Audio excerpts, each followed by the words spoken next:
M Ramurthy அவர்களையும், B Rajendran அவர்களையும், வேல்முருகன் அவர்களையும், எஸ் கே புனரசு அவர்களையும், கே ஹரிகுமார் அவர்களையும் இந்நேரத்தில் வருகிறவர்கள்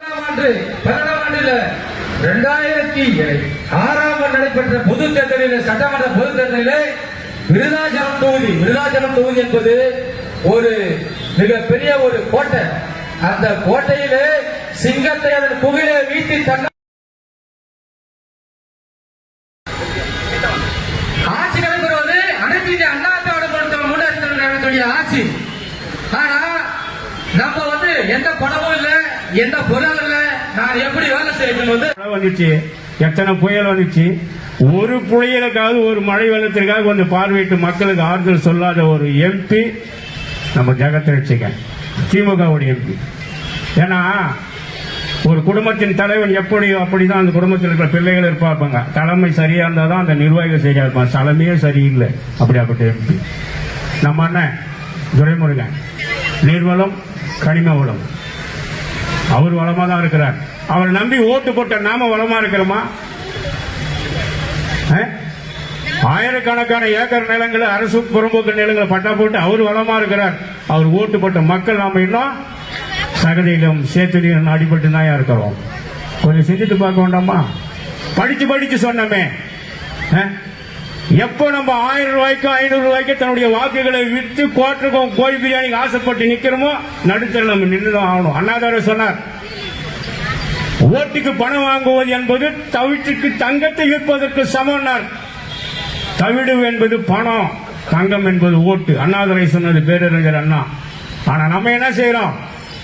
இதுக்கெல்லாம் ஆசைப்பட்டு தகுதி இல்லாத ஒரு மனிதரை கொண்டு வந்து மந்திரியாகவும் எம்எல்ஏ ஆக்கிட்டு இன்றைக்கு நாம பாடங்களத்தில் விழுந்திருக்கிறோம்.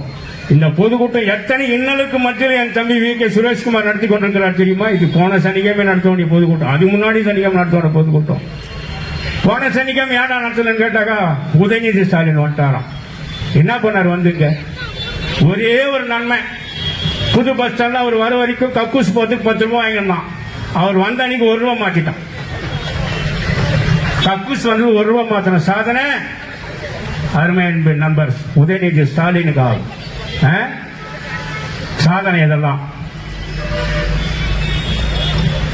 பெஞ்சல் புகையில திருவண்ணாமலையில மலை சரிவிலே 5 குழந்தைகள் உட்பட 7 பேர் இறந்து போயிட்டாங்க. அவருக்கு கொடுத்த உதவி என்ன தெரியுமா? 5 லட்சம் ரூபாய்.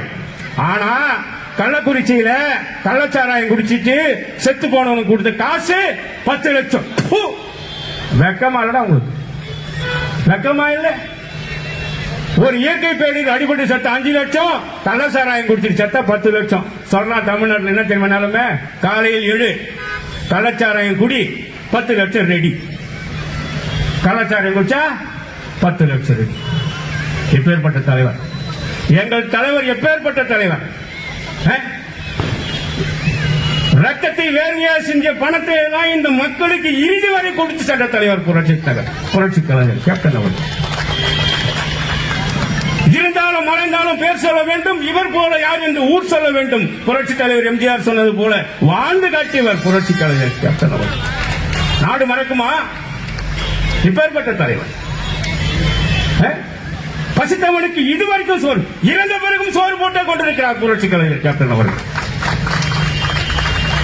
கேட்டாங்களா?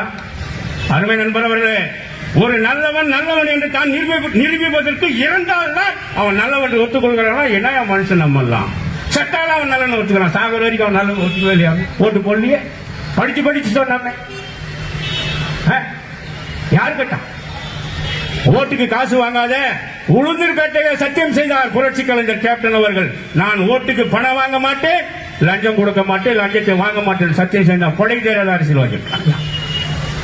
புரட்சி கலைஞர் பிழைக்க தெரியாத அரசியல்வாதி என்று முத்திரை குத்தி புறந்தள்ளி விட்டான். அவரை கொன்றது யார் தெரியுமா? ஊழலும் நயவஞ்சகமும் துரோகமும் மக்களாக நீங்கள் தான் கொண்டுள்ளவர்கள். இனி நல்லவன் எப்படி கிடைப்பான் அந்த நாட்டு? எங்க போய் தேடுவேன்? யாரு நல்லவன் நிரூபிக்க முடியும்? இன்றைக்கும் கோயிலாக காட்சி கொண்டிருக்கிறது. இன்றைக்கு அரசு இடத்திலே புடைத்த தலைவர்கள் அனாதிகளாக இன்றைக்கு எங்க இருக்கிறாங்க? மெரினா பீச்சில். ஆனால் இறந்த பிறகு கூட தன் சொந்த இடத்திலே தன் பிணத்தை அடக்கமாக சென்று கோயிலாக தெய்வமாக வாழ்ந்து கொண்டிருக்கிறார் புரட்சி கலைஞர் கேப்டன் வாழ்க்கை. நாடு மறக்குமா? தன்னுடைய மகனுக்கு பிரபாகரன், எவ்வளவு அழகான விஜய பிரபாகரன், அவருடைய பிறந்த நாள் விழா இது. தலைவரை நேசிக்கின்ற தொண்டர்கள் நாங்கள் இருந்தாலும் கூட எங்கள் தலைவர் ஒருத்தர் நேசார், அவர்தான் மேதகு தலைவர் பிரபாகரன் அவர்கள். நடிகராக வளர்ந்து கொண்டிருந்த நேரத்தில் இலங்கை தமிழருக்கு ஆதரவு கொடுத்து உண்ணாவிரதம் இருந்த ஒரே நடிகர் புரட்சி கலைஞர் கேப்டன் அவர்கள். இது நாடு மறந்துடக்கூடாது. மேதகு பிரபாகரன் அவர்கள் தட்டி சந்திக்க வேண்டிய தலைவர்களை நிறைய பேர் யோசனை பண்ணிட்டார்கள். புரட்சி கலைஞர் நிச்சயமாக சந்திக்கையாக வந்து தீர்மானமாக இருந்தவர் மேதகு பிரபாகரன் அவர்கள். சந்திக்க முடியாம போச்சு. அவர் நினைவாகத்தான் தன் மகனுக்கு விஜய பிரபாகரன் என்கின்ற பெயரை சூட்டினார். தலைவர் நடிக்கக்கூடிய 100வது படத்திலே 1000 தலைப்புகள் பரிந்துரைக்கப்பட்டது. ஆனால் புரட்சி கலைஞர் தேர்ந்தெடுத்த ஒரே தலைப்பு கேப்டன் பிரபாகரன். அன்றைக்கு நடந்த இடத்திலே நடந்த போரிலே இந்த திரைப்படம் இந்த பெயரிலே வெளி வராது என்றார்கள். பரவாயில்லை, என் 100வது படம் என் தலைவன் பெயரை கொண்டு அது வராவிட்டாலும் பரவாயில்லை, கேப்டன் பிரபாகரன் என்ற தலைப்பு தான் என் 100வது படத்துக்கு வைப்பேன் என்று சொன்ன தலைவர் புரட்சி கலைஞர் கேப்டன் அவர்கள். அதனால அம்மா சொன்னாங்க, அவிநாசியிலே புரட்சி கலைஞர் இலங்கை தமிழர்கள் வாழ்ற இடத்துக்கு செல்லும் போது கேப்டனுடைய கையை பிடிச்சிட்டு ஒரு அம்மா சொன்னாங்க, இலங்கை தமிழர் உச்சி ஐயா, பிரபாகரன் இன்றைக்கு உயிரோடு இருக்கிறாரோ இல்லையா என்று தெரியவில்லை, எங்களை காப்பாற்றுகின்ற கேப்டன் பிரபாகரன் நீங்கள் தான் என்று சொன்னார்கள். இதுதானே அவர் தலைமை. சாட்சி. இந்த உலகத்திலே மண்ணை விட்டு பிரிந்த எத்தனையோ தலைவர்கள் இருக்கலாம் இந்த நாட்டிலே, இந்த உலகத்திலே, இந்த தமிழகத்திலே. ஆனால் ஒரு தலைவனின் மரணம் சரித்திரமாக்கப்பட்டது புரட்சி கலைஞருடைய இறுதி யாத்திரையிலே. கின்னஸ் புத்தகத்திலே பதிவு செய்கின்ற அளவுக்கு கூட்டம் கூடியது என்று சொன்னால் இதாயா எங்க தலைவர். தலைவர் மறைந்து விட்டாரா? இல்லை பெரியவர்களே, இல்லை இல்லை. பசித்தவர்களுக்கு ஒருவேளை உணவை நீ வாங்கி கொடு, அங்கே புரட்சி கலைஞர் கேப்டன் வாழ்ந்து கொண்டிருக்கிறார். ஏழை ஒருவனுக்கு, ஏழை குழந்தைக்கு படிப்பு செலவுக்கு கொஞ்சம் நம்பி ஓட்டு போட்ட மக்களுக்கு ஒருபோதும் துரோகம் பண்ணாது. இன்னொரு விஷயம் சொல்லிட்டாங்க, அவங்களுக்கு 29 எம்எல்ஏ 2011 தேர்ந்தெடுக்கப்பட்டார்கள். ஓடிப்போன 9 பேர் விடு. எந்த எம்எல்ஏ மேலையும் இதுவரைக்கும் ஒரு சின்ன பிட்டில் ஒரு ஊழல் பிரகார் இருக்கா?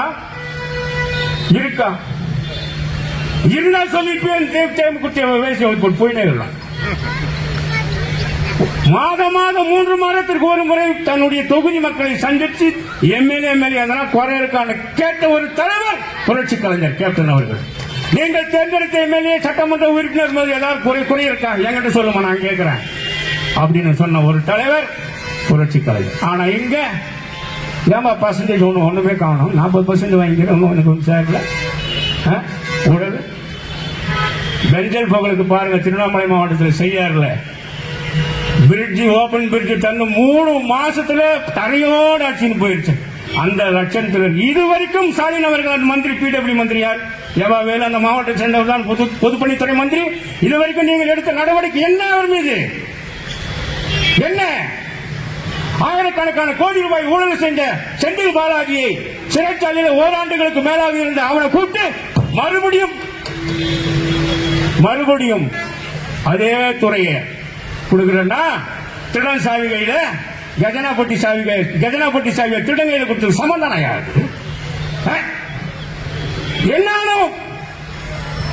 என்ன தைரியம் தன்னை எதிர்த்து கேட்பதற்கு தமிழ்நாட்டில் ஆளுநர் என்ற ராணுவத்திலே இந்த ஸ்டாலின் அரசாங்கம் செயல்பட்டுக் கொண்டிருக்கிறது.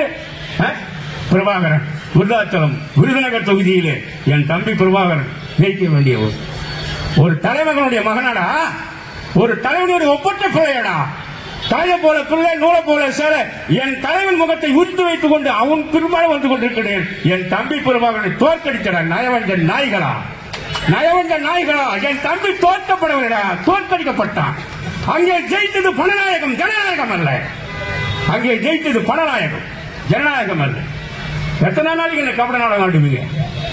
காலம் ஒரு நாள் மாறும் நிச்சயமாக. ஓடம் ஒரு நாள் வண்டியில் ஏறும், வண்டியும் ஒரு நாள் ஓடத்தில் ஏறும். பெரியவர்கள் சொன்ன மாதிரி தயவு செய்து பெரியவர்களே, என் அருமை நண்பர்களே, என் வியாபார பெருங்குடி மக்களே, தம்பி சொன்ன மாதிரி அவரு காலேஜ் கட்டுற அரசாங்கம் எடுத்து வாங்கிட்டு அவரு காலேஜ் கட்டுறதுக்காக அங்கிருந்த தள்ளுவண்டி கடையெல்லாம் எடுத்து நாசமாக்கி நடுத்தருவு கொண்டு கொடுத்த அது பேப்பர் குப்படாது. பேப்பர் குப்பையை சேர்த்து வைக்கிற பாவத்தோட சேர்த்து எங்கேயுமே கொட்ட போறேன். அருணா கொடி கூட அத்துத்தான போதிக்கிறாங்க படுதவைகளை என்று புரட்சி கலைஞர் சொன்னாரே தத்துவம். அருமை பெரியவர்களே, 10 நிமிஷம் டைம் நான் எடுத்துட்டேன் நிறைய. அதனால கலர் பேசிக்கலாம் வாட்சி கையில வச்சுருக்க. இப்படி நல்ல அரிய பல திட்டங்கள் என்னென்ன திட்டம் வச்சிருந்தார் புரட்சி கலைஞர்? ரேஷன் பொருட்கள் வீடு தேடி கொடுப்பேன். என் ஆட்சி பொறுப்பிலே தேமுதிக ஆட்சி பொறுப்பிலே வந்தால் புரட்சி கலைஞர் சொன்ன திட்டம் ரேஷன் பொருட்களை வீடு தேடி கொண்டு வந்து கொடுப்பேன். ஏழை குழந்தைகளுக்கு கம்ப்யூட்டர் கல்வி கொடுப்பேன் சொன்னார். மாதந்தோறும் என் தாய்மார்களுக்கு வருமானத்தை பெருக்க வேண்டும் என்று சொன்னால் சுய வருமானம் வேண்டும், கறவை மாடு இலவசமாக கொடுப்பேன். இன்றைக்கு டெல்லியில வீடு தேடி ரேஷன் பொருட்கள் அமலுக்கு வந்திருக்கு. தமிழ்நாட்டில் அதை அமல்படுத்தலாமா யோசிக்கிறேன். ஏன்னா நம்ம கொடுத்து வாக்குறுதினால இவங்களுக்கு பேர் வந்துடும் புரியல, இவங்க யோசிக்கும். இப்படி நல்ல அரியமுறை திட்டங்களை சொன்னார். பெண்கள் நாட்டின் கண்கள் 1000 பேருக்கு ரிப்போர்ட் இருக்கு. பேப்பர் பொருளுக்கு இன்சூரன்ஸ் பாலிசி கொடுத்தவர் புரட்சி கலைஞர். ஆட்டோ ஓட்டுநர்களும் சரி, இயற்கை சீரர் குருன்னு சொல்றேன்னா என்ன உருவாக்க